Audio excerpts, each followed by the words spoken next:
लोकसभा चुनाव के दौरान अब मुस्लिम राष्ट्रीय मंच ने भी बीजेपी को समर्थन देने का ऐलान कर दिया है।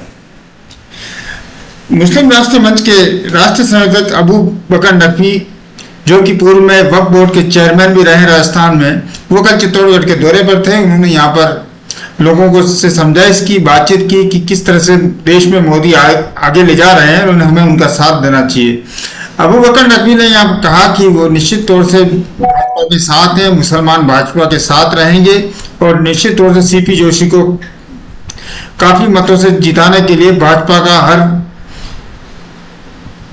पहलू पर साथ देने को तैयार है। मुस्लिम समाज भाजपा के साथ जाएगा, सीपी जोशी के साथ जाएगा, नरेंद्र मोदी के साथ जाएगा। इंद्रेश कुमार जी, उन्होंने पूरे देश के अंदर ये अभियान चलाया कि मुस्लिम राष्ट्रीय मंच भी इसमें अपनी अच्छी भागीदारी निभाए।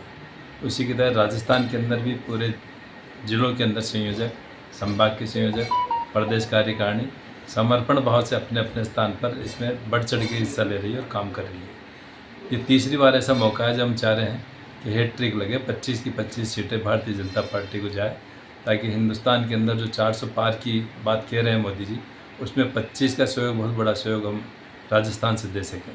तो इसी के तहत हमारे जो क्षेत्रीय संयोजक अभिषेक साहब, संभाग संयोजक हमारे इधर के नाम से एक साहब, हम सब मिलकर संभागीय स्तर पर, जिला स्तर पर, ब्लॉक स्तर पर मुस्लिम समाज में जा जाकर इस बात को समझा रहे हैं कि कांग्रेस ने बरसों तक हमें बंधुआ मजदूर समझा है, वोट बैंक समझा है और हमसे एजुकेशन छीनी है, किसी तरीके से कोई बिजनेस नहीं दिए, किसी तरीके से मुस्लिम समाज को उठाने का काम नहीं किया। पिछले 10 सालों में हमने महसूस किया है कि मोदी जी ने अच्छे अच्छे काम करके मुस्लिम समाज को भी गले से लगाया।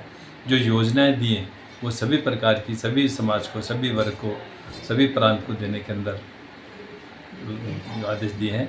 तो हमारा यही निवेदन है सभी संयोजकों से कि मुस्लिम राष्ट्रीय मंच बढ़ चढ़ के इसमें हिस्सा लेकर और अपने अपने लोकसभा क्षेत्र के प्रत्याशियों को जिताने में अहम भूमिका अदा करें। आज हम यहाँ पे चित्तौड़ के अंदर भी अभिषेक के साथ, इरशाद के साथ हम पूरे मोहल्लों में जा के समझाने की कोशिश कर रहे हैं।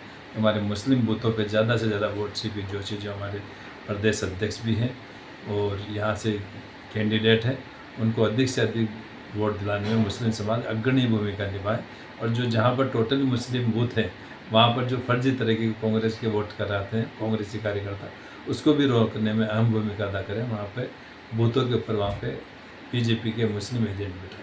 नकवी साहब, एक बात जहाँ तक है, मुस्लिम हमेशा कांग्रेस का वोट बैंक माना जाता रहा है और निश्चित रूप से बीजेपी भी बार बार ये कहती रही कि जो किया मुस्लिमों के लिए किया, हिंदुओं के लिए कांग्रेस ने कुछ नहीं किया। अभी भी बीजेपी सनातन के नाम पर, राम मंदिर के नाम पर चुनाव लड़ रही है। आप इसको कैसे देखते हैं? देखिए, ये जो आप बात बता रहे राम मंदिर वाली, ये सुप्रीम कोर्ट का आदेश था जिसकी पालना हिंदुस्तान की सरकार ने की है। इससे पीछे हम जाएँ तो आप ट्रिपल तलाक ले लीजिए, 370 ले लीजिए, मुस्लिम के हक में बहुत बड़ा काम हुआ है।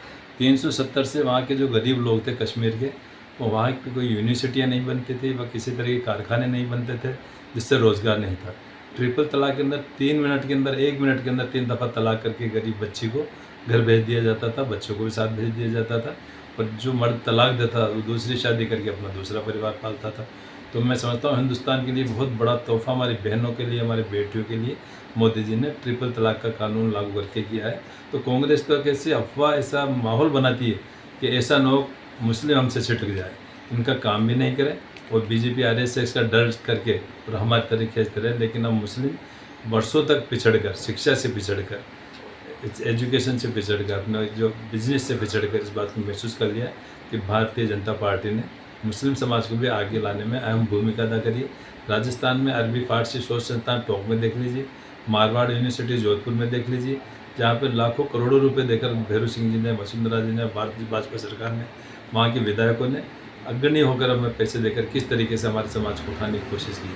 तो अब मुस्लिम समझ रहा है कि मुस्लिम समाज को भारतीय जनता पार्टी के साथ लेकर वोट करना चाहिए। अपन सोशल इंजीनियरिंग की बात करें, पिछले विधानसभा चुनाव ले लो चाहे ये विधानसभा चुनाव ले लो, बीजेपी ने किसी मुस्लिम को टिकट नहीं दिया। इस पर आपका क्या कहना है? मैं इस निर्णय का स्वागत करता हूँ। जहाँ मुस्लिम को पार्षद में भी वो टिकट दिया जाता है बीजेपी के जरिए, बुरी तरह से उसे समाज हरा के भेजता है। आप ये देख लीजिए, आज कांग्रेस ने ये आइडियोलॉजी बना रखी है कि हमें टिकट वहाँ से दिया जाए जहाँ मुस्लिम ज़्यादा है। चाहे हमारे टोंक से सचिन पायलट को ही ले लीजिए, 70-80 हज़ार मुस्लिम जहाँ से यहीं से चुनाव लड़ूंगा ताकि मेरा समाज गुजर समाज, बाकी मुसलमान समाज अपने आप देगा। तो मुस्लिमों को आगे कांग्रेस भी नहीं बढ़ने दे रही। अभी पूरे हिंदुस्तान में देख लीजिए, आप बताइए, पूरे हिंदुस्तान में 90% वोट कांग्रेस लेके मुसलमानों का, और एक भी टिकट नहीं दिया। इस बात को कोई भी नहीं उठा रहा। और बीजेपी इसलिए नहीं दे रही कि मतलब इनको जिताता नहीं, लेकिन फिर भी हम संतुष्ट हैं। हमारे जो बोर्ड हैं उन बोर्डों में बिठाते हैं, बोर्ड के जरिए काम करते हैं। मुझे भी बीजेपी के अंदर 2016 के अंदर वक्फ बोर्ड का चेयरमैन बना के मौका दिया। मैंने समाज का काम किया, और जहाँ काम होता नजर नहीं आता, सीएम मदद करती है, मिनिस्टर मदद करते हैं। तो ये एक बात नहीं है कि मतलब टिकट दें और हार जाए। हारने के लिए टिकट नहीं देना चाहिए। और अब जो जीतने वाला कैंडिडेट होता था कांग्रेस में मुस्लिम, उसने भी देना बंद कर दिया। तो इस बात को कांग्रेस बिल्कुल छुपा रही है कि पूरे देश में एक भी टिकट नहीं कांग्रेस मुस्लिम, जबकि यूपी में बहुल्य जहाँ पे 70-80% मुस्लिम है, वहाँ भी यादव को दिया जा रहा है, अखिलेश के द्वारा, कांग्रेस के द्वारा दिया जा रहा है। तो ये मुद्दा नहीं है। मैं समझता हूँ मुस्लिम को सोचना चाहिए, और कुछ सालों तक आने वाला देखना चाहिए कि भारतीय जनता पार्टी हमारी सोएगी, भविष्य में रहेगी, वो रह रही है। हम महसूस कर रहे हैं, इंटेलेक्चुअल लोग, पढ़े लिखे लोग इस बात को महसूस करने लगे हैं, और वो अपने जो परिवार है, अपने जो रिश्तेदार हैं, अपने जो संगठन के, उनको भी महसूस करा रहे हैं कि आप भारतीय जनता पार्टी के साथ लग के और अहम भूमिका अदा करके काम करें, ताकि देश को राष्ट्रवाद की तरफ ले जा सके, राष्ट्र सेवा की तरफ ले जा सके, राष्ट्र हित के लिए ले जा सके।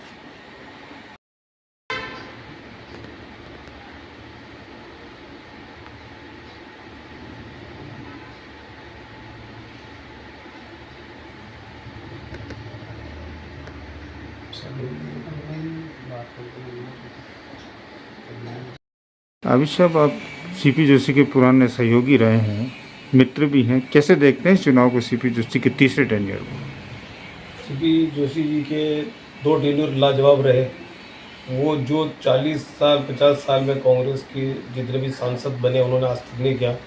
उसको उन्होंने अपनी जुस्तजू बोलें, अपनी संघर्षशीलता बोलें, अपनी सहनशीलता बोलें, और अपनी समझदारी बुद्धिजीवी से चित्तौड़ के जन जन तक छाने वाला नाम सीपी जोशी है, जिन्होंने ये सोचा है कि मेरा चित्तौड़ कैसे समग्र तरक्की और क्रांति की ओर बढ़े, मेरा शहर कैसे खूबसूरत बने, मेरी लोकसभा कैसे खूबसूरत बने, उसको उन्होंने कोई कमी कसर नहीं छोड़ी है।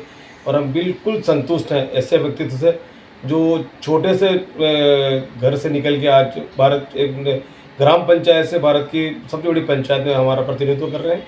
और मुझे ये उम्मीद है कि वो तीसरा चुनाव उस पिछले 2 चुनाव का रिकॉर्ड तोड़ते हुए जीतेंगे, और कैबिनेट में अच्छी पद पे जाके शोभित करके हमारे देश का, हमारे चित्तौड़ का नाम रोशन करें। चित्तौड़गढ़ के मुसलमानों की बात करें तो किस और रुख लगता है उनका?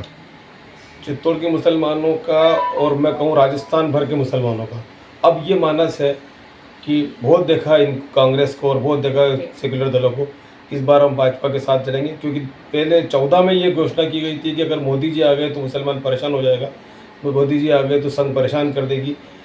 2 बार कंटिन्यू दिख लिया मुसलमानों ने, 10, 14 और 19, उनको बिल्कुल किसी तरह की कोई तकलीफ नहीं हुई, बल्कि उनको राहत और आनंद महसूस हुआ कि मोदी जी के राज में संपन्नता है, समानता है, सर्वधर्म संपन्न भावना है।